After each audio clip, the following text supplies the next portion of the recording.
Esse corte é patrocinado pela KTO e utilizando o nosso cupom FBOTECO você ganha até R$ 100 de bônus. Link aqui na descrição. Eu lembro de você Sim, muito, assim, sim, embora você tenha sua carreira brilhante aí ao longo dos anos, sim, mas eu lembro da sua figura muito marcada pela Jovem Pan. claro.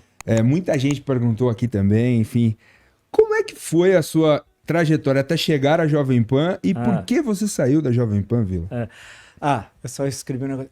Foi o seguinte. Bem, vamos lembrar, eu comecei a trabalhar muito cedo, tinha lá 15 anos e tal. Os meus irmãos também. Naquela época era diferente, eu estou falando isso 1970.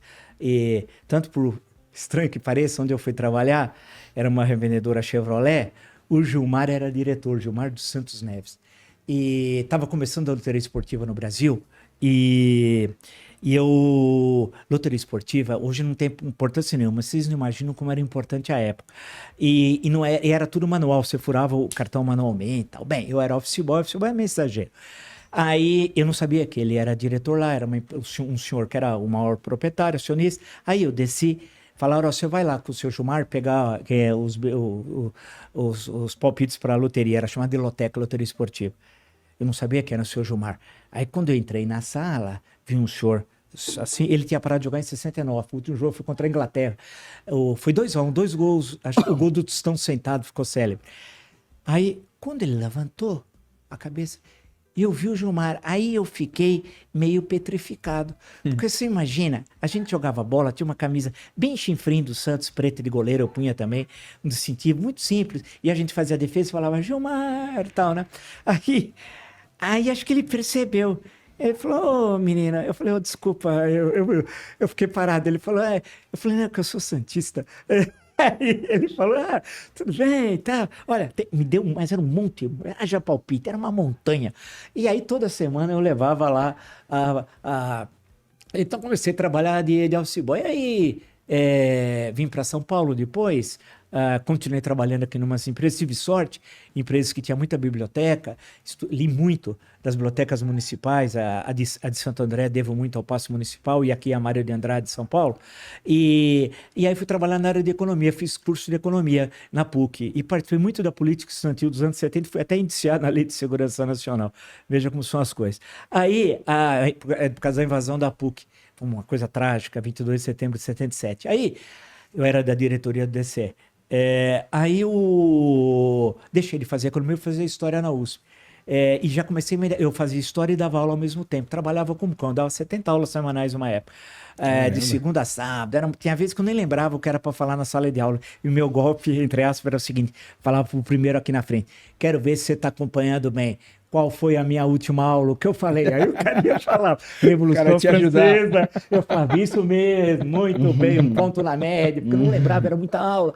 E tal. Aí trabalhava. Aí fiz história, em seguida fiz mestrado em sociologia, doutorado em história, publiquei 40 livros, fiquei 30 anos na Universidade Pública, os últimos 20 na Universidade Federal de São Carlos, como professor do mestrado, do doutorado e da graduação, fui chefe de departamento, essas coisas da burocracia que muitas vezes a gente é obrigado a ser. E participar a partir e comecei a escrever muito na Folha de São Paulo, mas na parte de literatura, Caderno Mais, no final dos anos 90, escrevi para Diabo, resenha de livro. Uhum. Depois fui para a parte de política, no caderno, primeiro caderno. Ainda era professor universitário, mas articulista e tal. Depois fui do Estadão, também fui do Globo durante muitos anos. Aí comecei a participar da TV, já que estava nascendo a TV, e que foi um sucesso na época tal. Aí me aposentei na universidade, depois que eu já tinha começado a trabalhar muito jovem, né? E aí comecei a me dedicar mais ao jornalismo político, além de continuar publicando, fazendo trabalhos no estilo acadêmico, como, por exemplo, entre outros, o livro sobre o governo Collor, o estilão acadêmico de trabalho. E aí entrei na Jovem Pan. Quando eu entrei na Jovem Pan, realmente foi um sucesso. Quer dizer, é o conjunto, ninguém faz nada sozinho igual no futebol. Mas foi uma explosão. O Jornal da Manhã era o terceiro colocado, passou a ser o primeiro, né? E isso em janeiro de 2015. E aí eu já ouvia a Jovem Pan de antigamente, né? E eu gostava sempre muito de futebol e terminava o jornal, tem a redação ao lado, e eu continuava lá, passava horas discutindo futebol com o pessoal, meus amigos. E embaixo no café do Constantino, ficava, tinha discussões enormes lá, e o pessoal passava antigos jogadores, foi muito legal. Então eu fiquei lá 2015, 16, 17, 18, eu saí, para ser bem preciso, meu aniversário é 25 de maio, foi no dia 27 de maio, porque houve uma incompatibilidade entre a minha visão de mundo, vamos chamar assim, e a visão da editorial da empresa. A empresa tem direito. Se ela não está interessada mais na sua interpretação dos fatos, ela fala para você que não quer mais aquilo. E tudo bem. Eles pagaram todos os direitos que tinham na época, e eu depois tive uma breve passagem pela Bandeirantes. Foi um sucesso também. Nós tínhamos 4 vezes do que em relação que vinha de... Não vou falar depois, mas era um sucesso, uma audiência enorme. Aí eu fiquei pouco tempo, aí voltei para a PAN mas não dava para voltar para a PAN, porque fiquei um mês, porque meus amigos queriam. Eu tenho muitos amigos até hoje lá, e não dava mais. A minha visão de mundo era oposta do que estava sendo encaminhado ali. Aí eu continuei no Jornal da Cultura, né, que eu estava já há muito tempo no Jornal da Cultura, e continuei fazendo meus livros, fazendo as minhas palestras, meu canal no YouTube, cursos de história, vários cursos de história, meu canal no YouTube discutindo as coisas que me interessam, de história, política, economia, sociologia, essas coisas, fazendo boletins diários, e foi assim, quer dizer, foi uma incompatibilidade. Era um momento de muita tensão política, era um momento do início do governo Bolsonaro, a minha visão era crítica ao governo Bolsonaro, né? Foi de início muito... Porque muitos imaginavam, como eu tinha críticas ao governo do PT, que eu seria favorável ao governo Bolsonaro. Então, eles achavam que o mundo era assim, era muito simples. Não, meu caro, a minha visão era democrática, democrática e republicana. Eu tinha críticas pontuais ao PT, não tinha nenhuma questão assim de preconceito social em relação à figura do Lula. Inclusive, eu tenho livros sobre a migração nordestina. Um deles chama Quando Eu Vim Embora, a história da migração nordestina para São Paulo. Um dos livros que eu mais gosto, que eu escrevi. Então, e eu conheço o Lula desde... 77, para ser preciso, porque ele é de São Bernardo, na prática ele é de São Bernardo, né? Evidentemente ele nasceu em Caetés, como sabemos, em Pernambuco, mas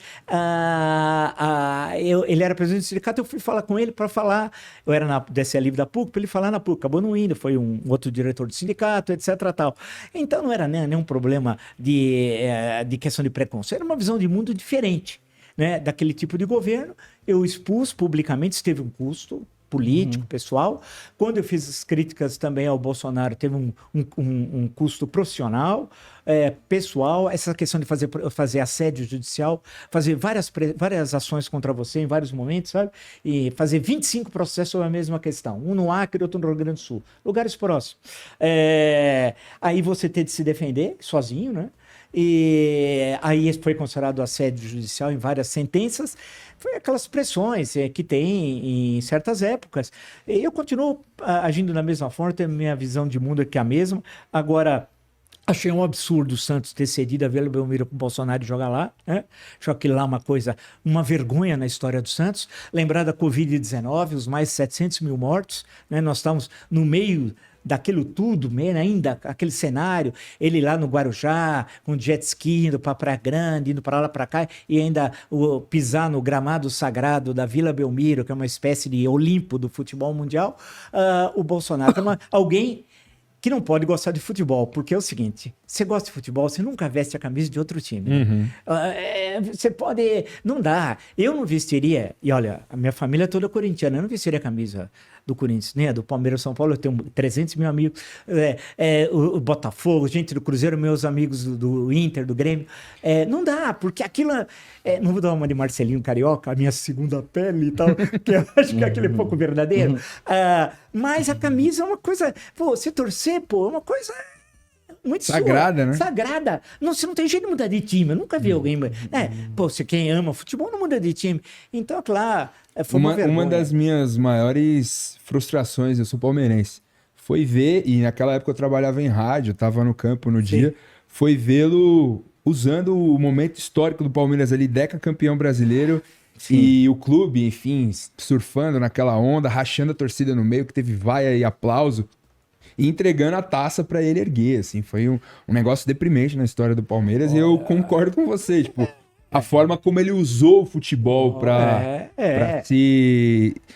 se estabelecer no país foi bizarro. Vestiu a camisa de vários dos clubes e não vestiu a do São Paulo por uma questão homofóbica ridícula. Isso, assim. ridícula. Então é verdade, eu concordo plenamente. E essa questão de querer usar o futebol, outros tentaram usar o futebol no Brasil, nós já sabemos, Sim. mas não chegaram a esse ponto. É bom lembrar que o Médici, alguém vai falar do Médici. O Médici torcia pro Grêmio e pro Fluminense.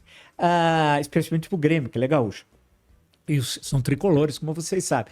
Ele ficava assistindo o jogo lá com o Radinho, no Maracanã, ou no Estádio Olímpico, era o antigo Estádio Grêmio, mas nunca lá ele entrou lá em campo, levantar. Estou pegando o ápice do regime militar, né? Ou aqui na inauguração do Morumbi. O Morumbi foi tantas vezes inaugurado. A última era o Laudo Natel, era o presidente de São Paulo, depois vai ser governador. Não sei se foi o jogo contra o Porto já. Mas tem a foto, eu digo isso porque eu fiz um dos meus trabalhos de história política sobre o estado de São Paulo. Eu entrevistei, tentei fazer a memória desde o governo Jânio Quadros, que foi governador de São Paulo lá atrás, em 54, 58. Depois o Carvalho Pintal. E aí eu fui falar com o Laudo Natel. O Laudo Natel queria falar de futebol, ele não estava minimamente. Ele já faleceu, mas faz uns 15 anos atrás. E eu queria falar sobre o período do governo, era uma memória administrativa. O gabinete dele, na rua Nestor Pestana, era recheado de fotos de São Paulo e do Morumbi. E tinha uma delas que ele está ao lado do Médici na última inauguração, acho que do último anel mesmo, do Morumbi, né? Mas não chegava a esse limite. Né? Eu acho isso foi uma coisa patética, ridícula, tal, contra a memória do Palmeiras. E aí tem momentos históricos do Palmeiras, da luta, a vinculação de Palmeiras e classes populares, o futebol e as classes populares no Brasil, a democracia, saber que em 1942 tem a chamada arrancada heróica, tal, né? Pô, não é possível, lá foi uma vergonha. E o negócio do Santos, eu fiquei envergonhado. Alguém vai dizer assim, não, mas é porque ele queria ir, daí que ele quer ir.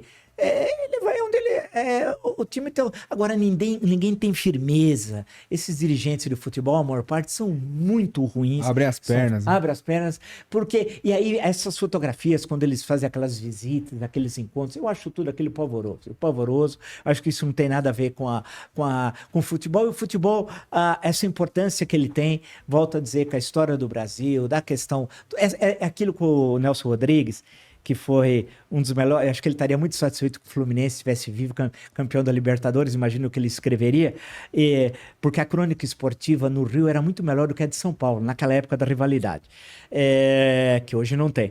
E realmente eu sempre fiquei impressionado pela qualidade, além dele ser um dramaturgo fantástico, etc, né? E comentarista esportivo também, mas as crônicas, eles foram maravilhosas. Era aquilo que ele falava quando depois foi usada a exaustão, Lula só repetia toda hora a questão do complexo de vira-lata, né? Que é a referência que ele faz, o Nelson Rodrigues, a 58, a Copa na Suécia, antes da Copa de começar o Brasil participar na Copa. Ele está discutindo, né? E falando sobre o príncipe etíope, que era o Didi, que depois foi o melhor jogador da Copa. Então, essa coisa é uma coisa, uma bobagem, né? Mesmo a nossa rivalidade, para pegar o gancho com o Rio, a crônica esportiva de São Paulo, que eu achava que naquela época era pior, ela tinha uma rivalidade com o Rio tão absurda que era o seguinte: no Rio, muitos jogadores eram compostos os nomes. Paulo César Caju, craqueaço de bola e tal, né? Paulo Henrique, Carlos Roberto, era assim. E aí eles ficavam falando é só no Rio, até nome composto eles têm e tal. Qual o problema do cara? Carlos Roberto era um volante muito bom do Botafogo, Paulo Henrique era do Flamengo, mas era uma bobagem, tudo aquela era coisa, porque era um momento ainda que era uma rivalidade muito grande. São Paulo já tinha passado em população o Rio, em 57 São Paulo passou o Rio, depois deixou de ser capital o Rio em 60, né? E assim uma disputa com São Paulo, aquela coisa toda. Mas isso depois acabou até porque todo mundo foi embora, né? Essa diminuição da rivalidade, em parte, deve ser. E porque surgiram outros centros também, né? O caso de Minas Gerais e o Rio Grande do Sul, especialmente. Né?